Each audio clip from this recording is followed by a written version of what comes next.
1995 Nissan 240SX, otherwise known as the S14, originally came with 9.8-inch rotors and a single piston caliper on the front brakes.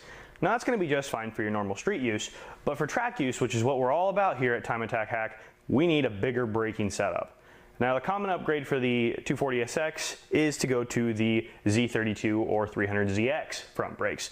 Now the difference there is you get an 11-inch rotor with a 30mm diameter, and you get a 4-piston caliper, which is going to give you a whole lot better cooling overall. It's going to be a whole lot better performance, better braking feel, better everything. In terms of brake pads, I chose to go with the Duralast GT series from AutoZone. It's a new product from them. I have never tried it before. This is not a promotion thing. It is just something that I decided I was going to give a whirl to. Apparently they're supposed to be derived from a carbon fiber composite. I'm not really sure how the braking force is going to work out for them or how they're going to work, but I figured, you know what, I'll give them a try. Big shout out to NjukuRacing.com for hooking me up with some awesome ISR conversion lines. You need to, if you're putting this 300ZX brake package onto a 240SX, you will need a conversion front brake line that takes it from your 240SX chassis to the 300ZX caliper. So a big shout out to them for that. So with that out of the way, let's get to it. So step one is obviously going to be jack up the car and pull off your wheels and tires. Now the next step is to remove all of the factory hardware here. There is going to be 2 bolts that both take a 19mm socket. One are located right at the top here, and then the same place right on the bottom. Those pull off, and that drops your entire caliper off. And then your line disconnects at the banjo bolt here, and then the hard line up right there. And then your rotor will just slide straight off, and then we're going to cut away this dust shield. Okay, so the first thing that I'm going to do is I'm going to pull off the brake line using a flared nut wrench, a 10-12 flared nut wrench. If you don't have one of these, I definitely recommend going and buying one, as it makes this kind of job a whole lot simpler. So first place we're going to disconnect is down here on the banjo bolt, and then we'll disconnect up there on the hard line. On the hard line, you will need a 19mm end wrench to hold the bottom side there, as the 10mm flared nut will do the top. And the 12mm flare nut does the bottom on the banjo bolt. It's always a good recommendation to have a little pan like we have underneath here to be able to catch all of your fluids and stuff that will be pouring out of the bottom here. So we'll take this bolt off. You also probably shouldn't be getting the brake fluid and stuff on your skin. I just got some on my fingers, but keep a cloth close by and just immediately wipe it off and you should be fine. Or if you want, you can wear gloves. Gloves are probably a solid idea. So then we have 2 clips that hold it in. You'll need a pair of pliers like these. And this first clip looks like it got a little bit, and it's hardly even on there. Okay, so that clip is just barely even sitting in there. It doesn't really matter that much. Then you got one holding just above the top of the banjo bolt. Pull that one out. Then your brake line can push back through and can drop down on the other side and drain into there. Now we do the top one. There we go, brake line's out. Okay, that was the easy part. Now we have 2 19mm parts here on the back of the bolts here. So make sure we're loosening, we are, and we go right to these.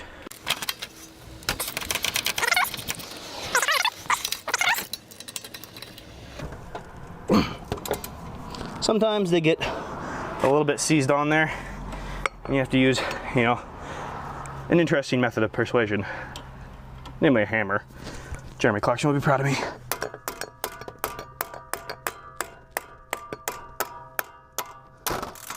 A little bit of Clarksonian persuasion. We got our bolts loose. And there we go. There's our bolts out. Now with these bolts out, you can pretty much just grab your caliper and it falls straight off. Now be careful, because you will be leaking some brake fluid out of the top there. So it's a good idea to set it with that up, so that way you're not pouring brake fluid all over your driveway or wherever you're doing this. And then your rotor simply slides off. Pretty straightforward. Okay, so now as you can see here, hang on, there's a bug on the camera. Get away, bug. Okay, so as you can see right here, we have our dust shield. Now, on a normal road car, what this does is it helps keep dust and, you know, water and stuff from getting onto the rotor. You know, if you get water on your rotor, your brakes don't really work that well. If you ever came out of a car wash and tried to immediately use your brakes, you got nothing there. It's because you got a lot of water on the rotor.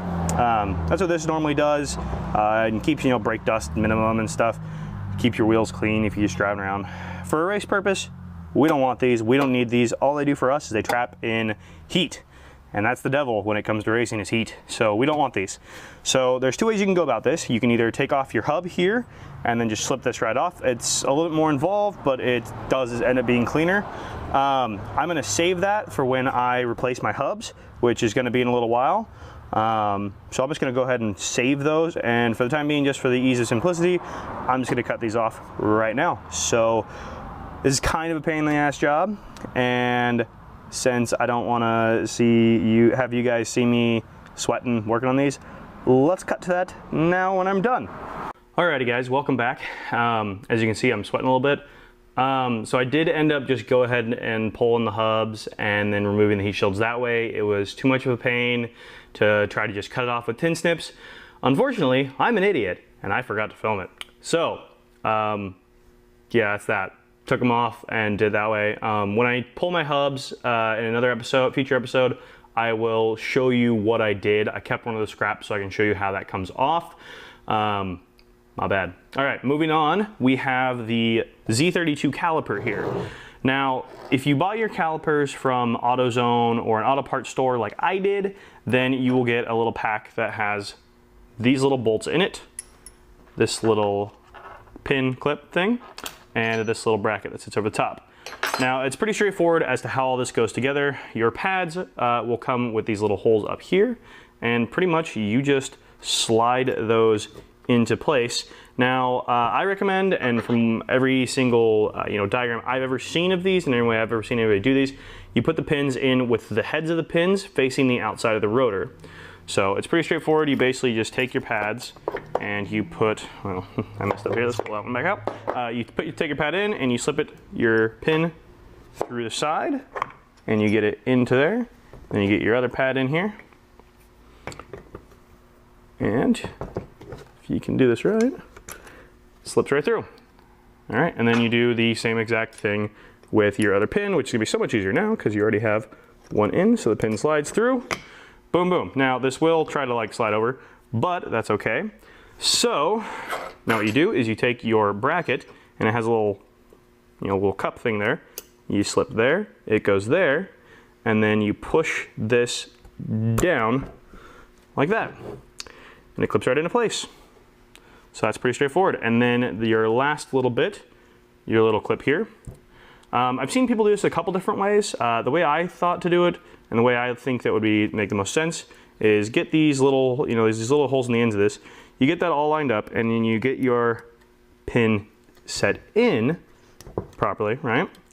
And then there's a hole right here. And so all I did was just take this and then pop it through, and it clips right in there. Everything's in, nothing's moving. There you go, your caliper's together. Let's go put it on the car. Pro tip number one, it's always recommended that when you install new rotors, you should always clean off. There's a material that they put on here that helps keep them from rusting while they're on shelves and stuff in the stores. So what you need to do is just take some basic parts cleaner and just hose it down on one side really good. Then take your dirty old rag and just give it a good wipe down. Make sure that you do that on both sides before you install. If you leave that film and stuff on there, once you bed your brakes, you will not have optimum braking force until that burns off, and in some cases it may never burn off. So it's always a good recommendation, and it's basically required to the directions that you should always clean these off. All right, let's put them on the car. Okay, so now it is time to reinstall our calipers. Our rotor just slips right on. It's amazing and easy. So on your calipers here, you have the option of basically having your brake line connect at the top of the side of the rotor, or the bottom, or the caliper, excuse me, or the bottom side of the caliper. I recommend going to the top side of the caliper. It'll help make bleeding a little bit easier because you have everything up here.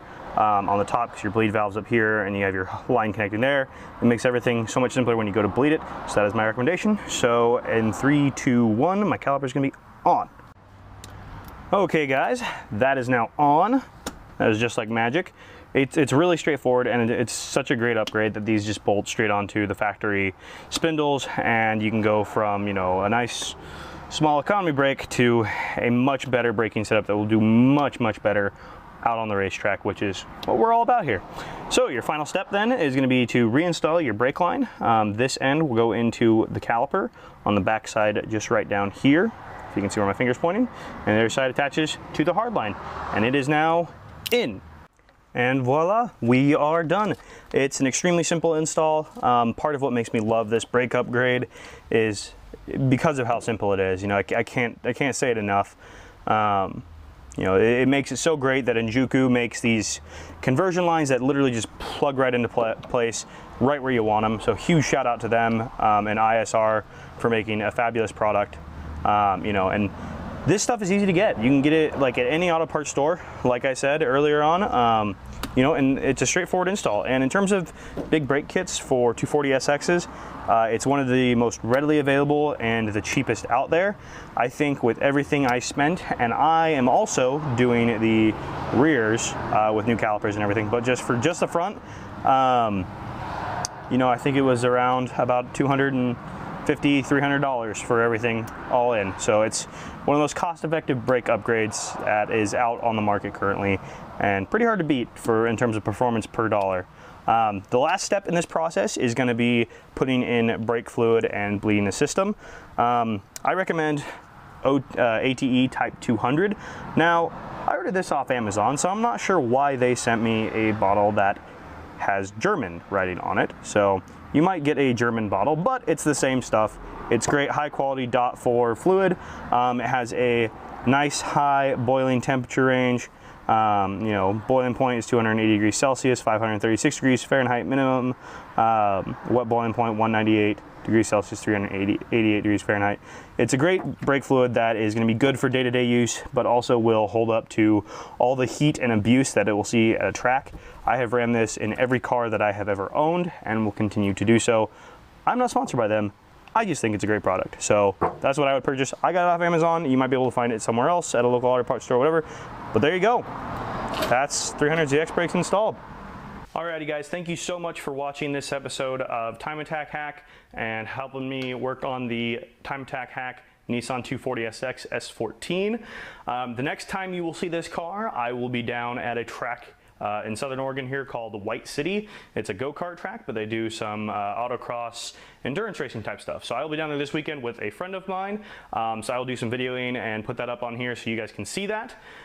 Thank you so much. I appreciate it. If you like the content that we're putting up, you know, like, subscribe somewhere down here area, and then follow us on social media. We're on Facebook, Instagram, Twitter.